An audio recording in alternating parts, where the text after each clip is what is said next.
Quarterbacks and the chemistry with the receivers, but out here in OTAs and minicamp when it's not contact, how can you work on chemistry with your O-line, or how is that during the off-season?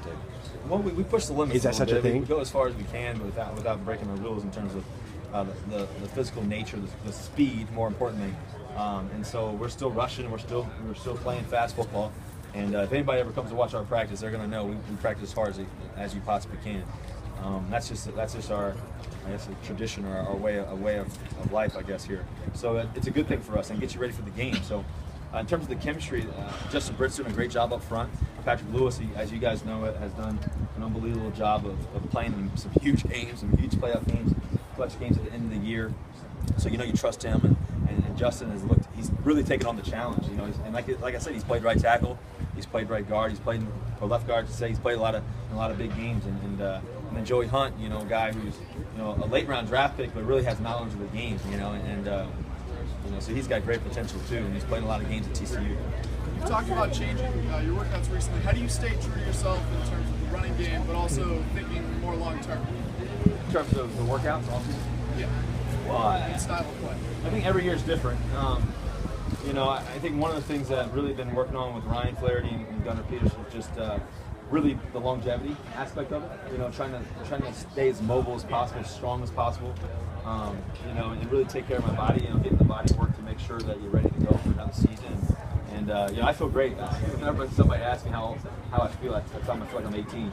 And I'm not sure if that's the question they're trying to ask, but that's what I have in my head. So that's just kind of the mentality, And I think the biggest thing is continue to push myself in the training, in the running, and the strength work, doing a lot of shoulder work, just to make sure my arm's ready to go and stronger than ever. And it's definitely paying off. You just keep your head down, keep working. What do you see from Ben Roethlisberger said he wants the Steelers to go for 2. I don't know if you heard that or not. After every touchdown, obviously different teams are approaching it differently with the longer extra point. Just kind of what's your take on how to do it best? Well, I'm never afraid to go for 2. It's usually worked out for the good. I think you got such a good kicker in Stephen Hauschka to trust him. He's gonna make it every time. And, you put that money in the bank in the sense of him making it every time. What's the point? So. He's 100% in my head every time he goes out there. And I believe if we go for 2, it's going to be 100. But just in case. It's just an interesting way to think about it. Russell, how important is trusting the process, trusting each other, along with the experience as the team continues to achieve its goals? Well, that's really our focus right now. Trusting the receivers to be on time, trusting the line to be on time. In terms of our calls and them trusting me and making the right call, and the defense making sure that Bobby Wagner's making the right call to those guys, and those guys feeding off of him, and the D line, and just the safeties and corners playing together. That's what this game's about. And this game is there's no greater game when it comes to trust, because you really need all 11 guys. You need 11 guys to be in sync, to be all on the same page, and to be playing together as one. And so that's what we've been able to do for a long time. But whatever we've done in the past doesn't mean anything. All the trust that we've had before, all the great plays and all the big things that we've done, it really honestly doesn't mean anything until you do it out here in practice. And then once that happens, you have the confidence that it's going to translate to the field in the game. And that's where our confidence comes from. That's where we try to elevate and try to make plays, and we believe that's going to happen because of practice, not because of the past. What's Carl Smith for your position group? How's he helping you develop some of that? Well, ever since I've gotten here, Coach Carl Smith, my quarterback coach, Tater, I call him, he's. I've never experienced any other NFL quarterback coach, obviously, and I don't want to experience anyone like him as he is. But just his knowledge of the game, the situational football, the way he pushes me every day mentally. We have fun while doing it too. And I think a big part of it, as you guys know, I'm a pretty detail-oriented person. I'm pretty straightforward, when it comes to practice and playing and all that. But I also, when it comes to Sunday, there's no greater day than Sunday, and that's what I believe. And there's no greater day than being able to play the game of football for a living. And so that's where the fun comes. And that's where we have fun preparing, going out here every time I come to work. It's the best day in the world.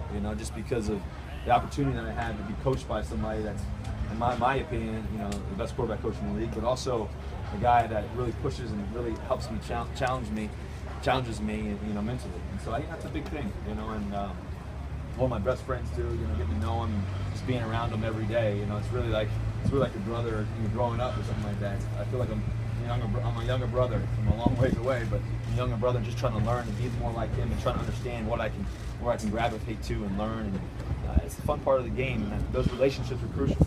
Those relationships are crucial to your success too as well. What's your perspective on the running back competition right now? You know, who knows? You know, you got to put the pads on. You know, this game is a physical game, and so you got to see once guys have the pads on. But I will say, all the running backs that we drafted and brought in look really, really talented. The detail that they're playing with is great.